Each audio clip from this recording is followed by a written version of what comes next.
Today, we're going to give you our number one piece of advice if you are a new nail professional. This is coming from our experience being in the industry for many years.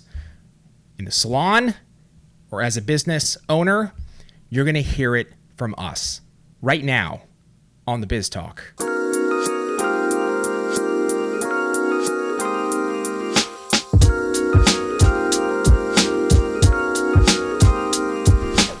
What you guys didn't see was I literally tried to do that intro 68 times. I think it was more like 78 times. But thank God Tracy likes to hear my voice, so you're welcome.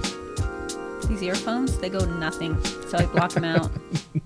Tracy Ryerson, someone is getting started in the nail business. Actually, I think this could go for anybody in the nail business, right? This is coming from our experience, but we did not talk about this beforehand. That's the first thing, because we like to go live, shoot, and get real opinions on these topics. So which is scary. It is a little scary because it's a little unexpected. We don't know what's going to come out of our mouths. What is the number one piece of advice you would give to somebody that is a new nail professional? I think anyone, even any beauty, hair, whatever, is you have to be prepared to for it to suck. It's pretty bad at first. I'm not gonna lie. I mean, I try to be really open with people. It's like you have to pay your dues. Yeah. And people go, oh yeah. We'll I could talk about some more because I've hired people straight out of school, and even my own son going when he went to hair school. Right? Yeah. Tried to prepare him, and he came to me afterwards like, I've watched you. You told me it's nothing like what I expected. Right. It's a challenge. Yeah. I really love what you're saying, and you know this as much as I do, Trace, like how often we go to trade shows, right? Mm-hmm. And you'll see a lot of nail artists that are, somewhat successful. Maybe they've got some Instagram following, and what do we hear out of their mouths? Like, oh my God, out of the first month, I was a full clientele and I've only been doing nails for this long. And it, like, when I hear that, the chances of that being true are like negative 9,000%. Oh, I like your odds better. Yeah, yes. Right? Negative what he said. Exactly. It's not true. It's seriously probably a very, very, it's like hitting the lottery, right? You got to have like that percentage where it's true. Like somebody who has like just natural raw talent, it can happen, but it's rare. Yeah. And maybe someone who's been doing nails unprofessionally for a long time and coming into it. Right. But still, even then, so you have all this following. It's all around the world. Yeah. Now you're going into a salon. How many of those were in your town? Right. It all takes work. Right. It's not overnight. Right. And, like the bottom line is like, I like how you just came out and said, it's going to suck. Like, oh my God, it's going to be, it's going to be rough. And you got to work your way through. There's going to be unicorns and fairies. And accompanying you during your fight. Be magical. There's nothing magical about the beginning phases. The one thing that you've got going for you is the fact that you love nails. Like, if you love it, right? It's exciting. I mean, you're going on a new adventure. I'm not trying to bum people out. It's like, it's still exciting, but it can be draining. Yeah. And I think that's what I would tell when girls would come to me, because I had a salon, and when I felt the salon could support someone coming straight out of school, I always wanted to do that. I wanted to help and teach. And I would tell them, like, listen, it's going to suck. You're going to, and they're like, yeah. I'm like, no, what you got to understand is what's going to happen is the first week you're going to come in and you're going to be super excited. Right. Like, it's going to be great. Right. And you're going to get coffee for people if you want to, and you're going to be smiling, and you're going to be practicing your little nails, and it's going to be second week, you're going to be like, okay, this is getting a little, I'm still here. I'm having fun. You're there all day. You're bringing your lunch. Third week, you're going out for lunch. Yeah. Not coming back right away. Fourth week, they're calling me. Right. Like, do I have anyone on my books? Okay, I'm gonna just go home. Well, if you're not there, we can't give you clients. That's right. And but you start realizing that I'm tired of smiling. Right. I'm tired of practicing on this finger. I remember my first time I made money. From a client. Yeah. It was $17 for the day. And how stoked were you? Extremely. Yeah. So stoked. That's a huge accomplishment. But you keep doing that, and maybe you don't see growth the way you thought. Right. That loses its appeal. Yeah.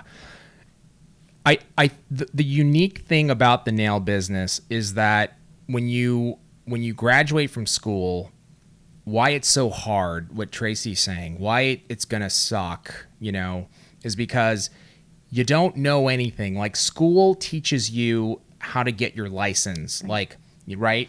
Disinfection and sanitation. Important stuff You need to know, and how to pass the test. You go and do that. But then it's like, okay, go work in a salon. You don't know anything. No. You have no clue, okay? I did one set of nails in school. Right. Never did a fill. Right.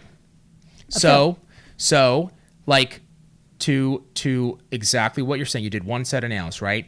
So now you're expected to go out and start doing nails to bring in income, which you don't know how to do. Number two. As a professional. So you have that word behind you. Right. Now. Number two, you're a business owner. Just throw you in the deep end, man. It's literally like, we're going to dangle you over this cliff, and like the slightest movement, you're dead. So, I mean, right? It's so true. It's very true. So, like, I think that is a great piece of advice, which is you've got to know it's going to be a tough road, but if you love it, if you truly love it, you got to stick with it. Like, it's not Instagram where, people maybe front that it's way easier and they just pump out these nails. Dude, they've probably been doing it and practicing 15 hours a day, because a lot of times that's what it takes. It does take that. And it's if you do pay your dues, I promise it's worth it. Yeah. If you love I love this job. And it was rough, but when you stop, and all of a sudden someone calls and says, "Can I get in?" And you're like, "No, you can't get in. I have a full clientele." That there's nothing better. You worked for it, and and I love what you're saying about Instagram, because things are.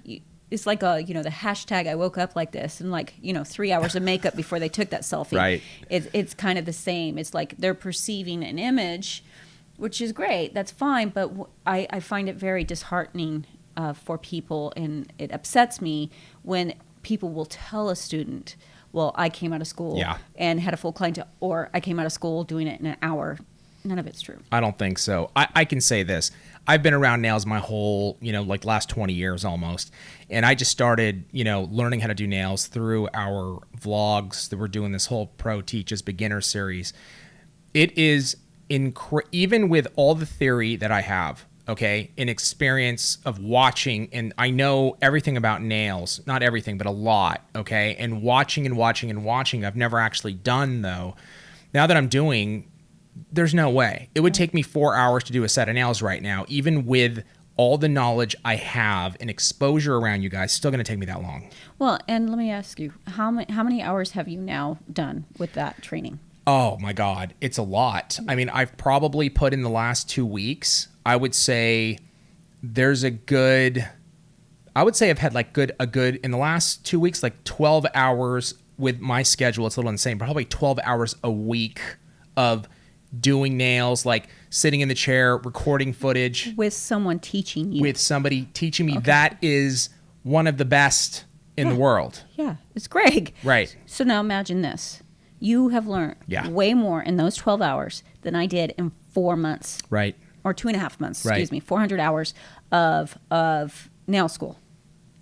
That's crazy. That's crazy. It is crazy. And then I'm supposed to come out and know what in the world I'm doing. And it's unfortunate, because this is why a lot of people, I think I've said this before, I think there was 11 in my class, and only 2 of us went on to do nails. Totally makes sense to me. You know what I'm saying? It makes sense to me. And I would say, like, for me, as a business person, right, the biggest piece of advice for me is, and I always say this, is like, you've got to walk into it with real, like, you've got to be objective. Okay. And what do I mean by that? What I mean is, in the process, like, it's going to suck. So during that time of suckiness, you have to. It's the official term. It is suckiness, right? We've all been there. You've got to like keep your mind open and be objective about what you're doing. You know, you've got to have perspective of like, okay, this is sucking right now. How can I improve? How can I improve? How can I improve? And always keep that open of like this being objective with yourself. You know, am I doing something wrong? Am I doing something right? I see it so often of people that convince themselves that they've got bad luck, that they're just running bad. This is not fair. I'm in the wrong spot. I'm in the wrong spot. Which and could be true. Sure. But at the end of the day, right? At the end of the day, it's the chances are is you're doing something wrong, and you've got to be objective, and you've got to look at yourself and say, what am I doing wrong? How can I improve this so that I can be successful in the end? I can tell you with everything I've done, this business, even today, Jesus, Tracey, we just had a whole conversation about social media 2 days ago. Yeah. You know, YouTube. We're talking about, okay, how can we improve it? How can we make it better? What are we changing? What are we changing? Doing? What are we going to do? I mean, long conversations on this. Asking other people, yes, what is your opinion? And sometimes that hurts, you know, but it does. And I think I like this because I see it a lot myself, is you can get stubborn in what you're doing. So I've seen tax go, well, I only like to do it this way. This is my look. Right. And I understand, believe me, I don't like to do things that I find ugly, but most of the time it's because they don't want to improve upon themselves. They don't want to hear what they're doing is wrong. Right. Or they don't want to hear what the client actually wants. Right. So, Exactly. That's so important, you know, listening and being objective and not shutting out like, this is how I do it and that's it. No. If I tell you right now, if I had that attitude, this business there's no way we'd be progressing or growing. No, you know go what backwards. I mean? Or we'd go backwards. And, you know, we're telling you this from two people who, you know, Tracey has gone through it all, from building her clientele to building a salon business to building a distribution. And now she is helping our team build an international corporation to the next level. Okay. My experience is starting with a company that, you know, we were in massive amounts of trouble. You were in the negative. We were Just in totally negative. And, you know, to work together as a family and a team to get to zero and then build multi-million-dollar corporation, internationally distributed, this is the advice that we're giving you. Okay. And it comes from the heart. It really does. And so this is what I'd like you to do. I would love if you could give us your feedback. You know, what is your best piece of advice that you have for other nail technicians that are starting out? In the comments below, let us know. I'd really love to hear your thoughts, your ideas, your opinions, your advice on what that is. And I think it could be a really great place for people to start conversations, especially if you're new. You can come in the comments and learn a few things from some other experienced nail techs. And with that, say thank you very much for joining us this week. We will see you next week on the Biz Talk.